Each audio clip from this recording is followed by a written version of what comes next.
Machines అవసరం, అన్ని machines పెట్టమన్నాం. అవన్నీ మేము చేసే పరిస్థితికి వచ్చాం. ఇన్ని ఎక్కడికక్కడ జేసీబీలు పెట్టి క్లీనింగ్ చేయడం, అడ్డంకులు తీయడం ఎన్ని చేస్తున్నాం. ఇన్ని మేము చేస్తూ ఉంటే కనీసం ఎలాంటి ఒక చేతగాని రాజకీయ పార్టీ ఇష్టానుసారంగా మాట్లాడే పరిస్థితికి వస్తున్నారు.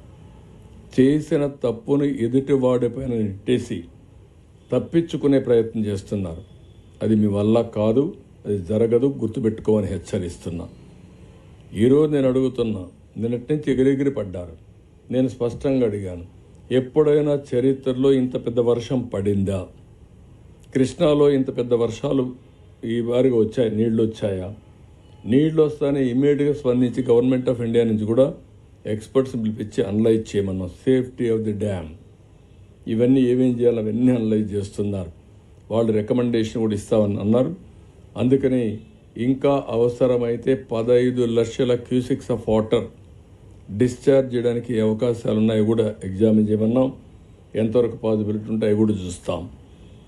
ఇప్పుడు మనం చూసాం, అక్కడ 2 పడవలు వచ్చాయి. ఆ పడవలు వచ్చిన తర్వాత అక్కడ ఉన్నటువంటి గేటుకి సపోర్టింగ్ పెట్టినటువంటి ఇది కూలిపోయే పరిస్థితి వచ్చింది. ఇప్పుడు కన్నయ్యని పిలిపించి వాళ్ళ టెక్నికల్ అసిస్టెంట్ తీసుకొని మళ్ళా ఆ గేట్లు ఏ విధంగా ఫిక్స్ చేయాలో మళ్ళీ అది వర్కౌట్ చేస్తున్నాం.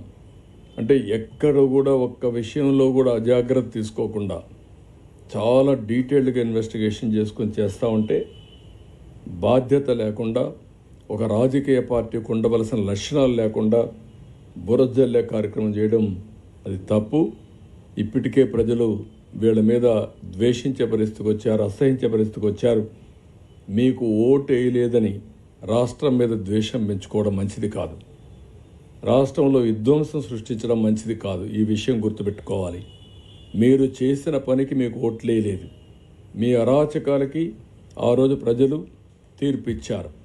ఈరోజు ఇలాంటి అరాచకాలు ఇంకా చేసి, విధ్వంసాలు చేసి, నేరాలు ఘోరాలు చేస్తే మిమ్మల్ని రాష్ట్రంలో కూడా ఉండేరు, ఇంట్లో నుంచి బయట కూడా రాలేరు. గుర్తుపెట్టుకోండి. ప్రజా జీవితాలతో ఆడుకోవద్దండి.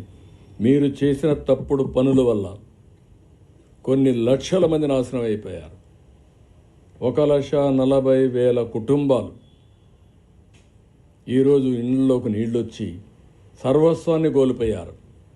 ఇంకొక పక్క 2,50,000 మంది, దగ్గర 2 లక్షలు కాదు, 6,80,000 మంది, 7 లక్షల మంది ఒక వారం నుంచి ఒక మానసిక క్షోభ అనుభవిస్తున్నారు.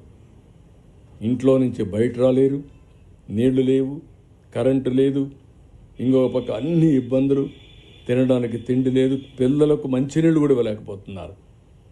అంటే ఎక్కడికి పోతున్నాం ఇవన్నీ? నేను చాలా స్టోరీస్ చెప్పాను.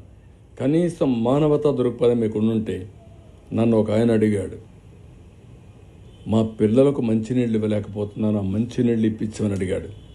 నేను చాలా బాధపడ్డా.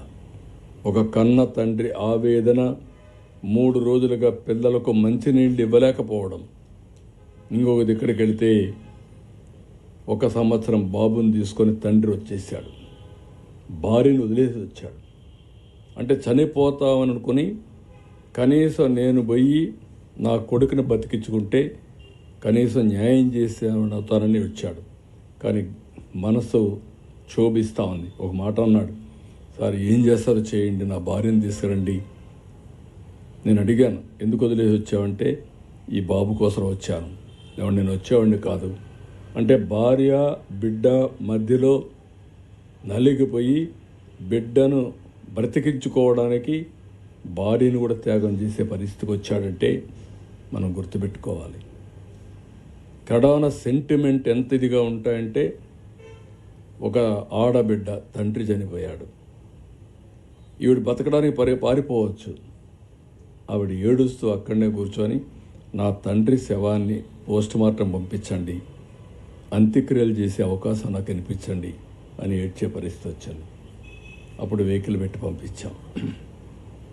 ఇవన్నీ చూస్తే మీకు బాధ్యత అనిపించదు? ఇంత దారుణంగా ఎవరొచ్చినా ఇంత పెద్ద క్రైసిస్ చేస్తే, నేను సాయంత్రం పోతే పబ్లిక్ వాళ్ళ హ్యాపీనెస్ కానీ నా మీద ఉండే నమ్మకంతో పరిగెత్తా వస్తే దండం పెట్టి, కాదు పనులున్నాయి, ముందు నీళ్ళని పోవాల్సిన అవసరం ఉంది, దయచేసి నాకు దారి ఇవ్వండి అని చెప్పి దండం పెట్టి వచ్చాను.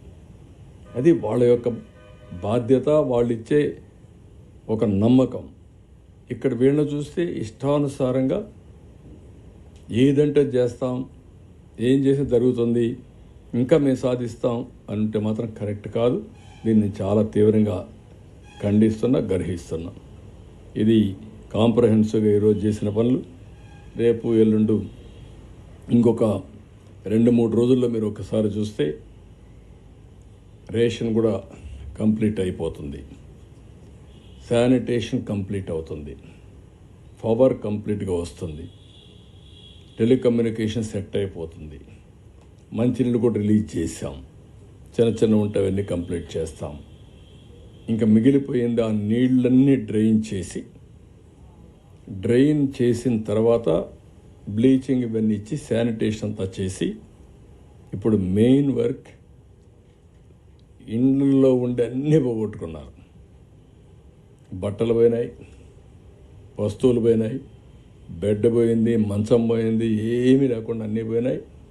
ఎలక్ట్రానిక్ డివైసెస్ కూడా ఉంటే ఈ టీవీ, లేకపోతే ఫ్రిడ్జ్, లేకపోతే చిన్నవి ఏవైతే ఉన్నాయో గ్యాస్ స్టవ్ అన్నీ పోయినాయి.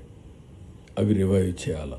కానీ ఎంత అవుతుందో వాళ్ళకు ఏ విధంగా చేయాలి, ఎట్లా రివైవ్ చేయగలుగుతాం. రెండో చిన్న తోపుడు బండ్లు, చిన్న కిరాణా షాపులు, అదే మరి అన్ని రకాల సంబంధించిన షాపులన్నీ, బిజినెస్ వెంచర్స్ అన్నీ పోయినాయి. అవి కూడా మనం చూస్తే ఒక 30,000 బిజినెస్ సెంటర్స్ ఉన్నాయి. 30 కాదు, ఇంకా ఎక్కువ ఉన్నట్టున్నాయి. మొత్తం ఇవన్నీ కూడా వేరియస్ కైండ్స్ ఆఫ్ వ్యాపార సంస్థలన్నీ కూడా రేపు మార్నింగ్ డీటెయిల్స్ని మీకు ఇస్తాం. అవన్నీ కూడా రఫ్ ఎస్టిమేషన్ చేస్తున్నాం. దానికి ఒక యాప్ కూడా తయారు చేస్తున్నాం. 1 రోజు 2 రోజుల లోపల మొత్తం ఎన్యూమరేషన్ చేస్తాం. ఎన్యూమరేషన్ చేసిన తర్వాత ఏం చేయాలో వర్కౌట్ చేస్తాం. ఎంత అవుతుంది, ఏ విధంగా చేయాలి, ఇటు వాళ్ళ భాగస్వామ్యం, రెండోది గవర్నమెంట్ ఆఫ్ ఇండియాను కూడా మెప్పించడం. నేను ఈరోజు మళ్ళీ నిర్మలా సీతారామన్ గారితో